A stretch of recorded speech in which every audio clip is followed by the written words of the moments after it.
perempuan perasaan dia pada lidah, apa yang dia rasa dia cakap. Orang lelaki perasaan dia pada hati, dia simpan je.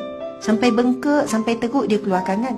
Orang perempuan cakap dia apa dia rasa, lepas tu barulah dia sedar, bang saya minta maaf ya. Dan orang lelaki pula, Allah bagi dia apa? Apa-apa dia delete. Dia bukan simpan sangat, betul tak? Dia ada satu mesin dalam kepala dia, auto delete. Itu yang birthday kita dia delete sekali. Ya. Banyak benda-benda penting dia delete sekali, dia tak ingat. Dia tak ingat.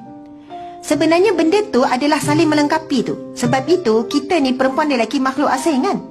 Sangat berbeza. Kita kahwin dengan benda yang Allah ciptakan sangat berbeza. Tapi ia saling melengkapi. Kita ingat semua benda, kita ingat, kita banyak. Tapi lelaki tak simpan. Tak percaya balik ni tanya suami, bang, macam mana kerja hari ni? Agak-agak dia jawab apa? Okey, biasa. Padahal macam-macam berlaku di pejabat. Mungkin hari ni dia kena marah ke, mungkin hari ni dia ada kena hentam ke, kena maki. Tapi dia tak simpan. Kita kalau suami tanya, silap lah kan? Silap lah kalau suami tanya, awak macam mana kerja? Awak nak tahu saya kan pagi-pagi lagi, lepas tu ni, lepas tu ni. Oh, cerita tu. Sebab awak perempuan memang Allah bagi begitu. Kita simpan semua benda. Sebab itu jangan tanya soalan yang silap pada suami kita. Bang, awak tak nampak ke apa saya nampak? Awak tak rasa apa saya rasa? Awak tak fikir ke apa saya fikir? Dia akan blur tengok. Apalah dia fikir ni. Apa dia nampak? Memang berbeza. Subhanallah. Tapi perbezaan itulah yang membuatkan kita saling melengkapi. Dalam perkahwinan jangan cari persamaan, yang ada adalah sefahaman.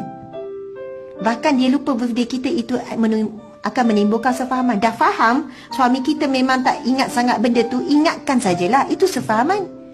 Awak lagi sebulan birthday saya ya. Awak lagi seminggu, lagi 3 hari. Serius sikit. Awak esok. Jangan jadi macam tahun lepas. Kan senang, make it simple. Ingatkan saja, sebab benda tu pun berlaku. Pengalaman sendiri pun. Kalaulah saya tak nak berubah, saya nak, okey tahun ni nak tengok, tahun lepas dah lupa, tengok tahun ni macam mana. Seolahnya kita ni sedang nak melukakan dan nak jatuh dalam lubang yang sama. Betul kan? Jadi benda tu is normal sebenarnya, dan itu bukan menunjukkan suami kita tak faham kita. Wahai para wanita sekalian, kalau anda dah forgive, tolong forget. Memang tak boleh lupa dalam ni, tolong lupakan pada lidah, jangan sebut. Kalau anda sentiasa nak sebut benda yang lama, benda yang lalu yang dah dimaafkan, kita seumpama jalan mengundur ke belakang. Kita akan banyak langgar benda, kita akan jatuh dalam lubang yang sama. Kenapa? Kita dah terluka dahulu, kita nak lukakan lagi hari ini. Kalaulah perangai kita tak nak berubah, sebab itu kata sefahaman akan menimbulkan perubahan. Kalau kita berubah, suami akan berubah. Akhirnya, insya-Allah, kalau kita bersikap begitu, kita berubah, kita akan jumpa bahagia. Tapi orang yang tak nak berubah, dia akan ungkit juga benda-benda yang sama.